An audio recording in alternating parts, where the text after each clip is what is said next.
Robbie Gallagher. Leader, with the completion of the Leaving Cert examinations, many students will be glad to see the back of it and enjoy their summer break, but their thoughts, and indeed the thoughts of their families, will soon turn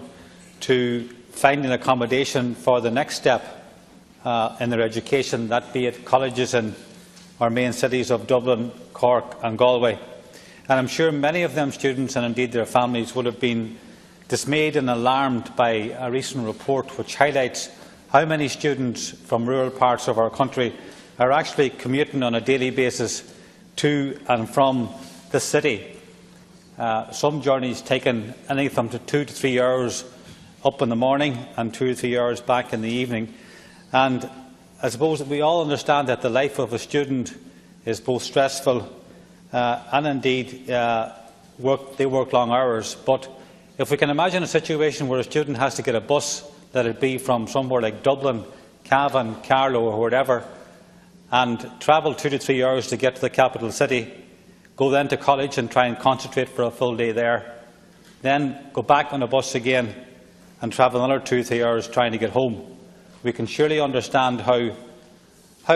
that would certainly not be good for one's concentration, never mind one's health.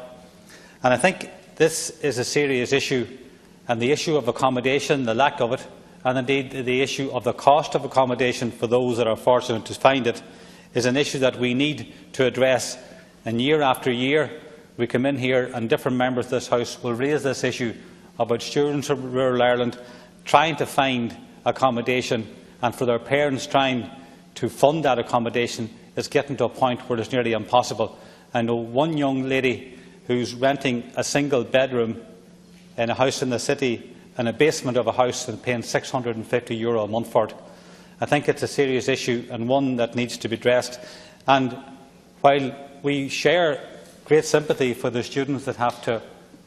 and indeed their families, who have to travel 2 to 3 hours per day, one journey and back up again to get home, what about the students from places like Donegal or Sligo, where commuting is not an issue? For them, third-level education will not happen because of the lack of accommodation and the cost of it. And I think, Leader, it's time that we grasp this issue, and for that I would ask if you would bring the Minister of Education into the House so that we can have a discussion about and a debate about the lack of accommodation for our students from rural Ireland.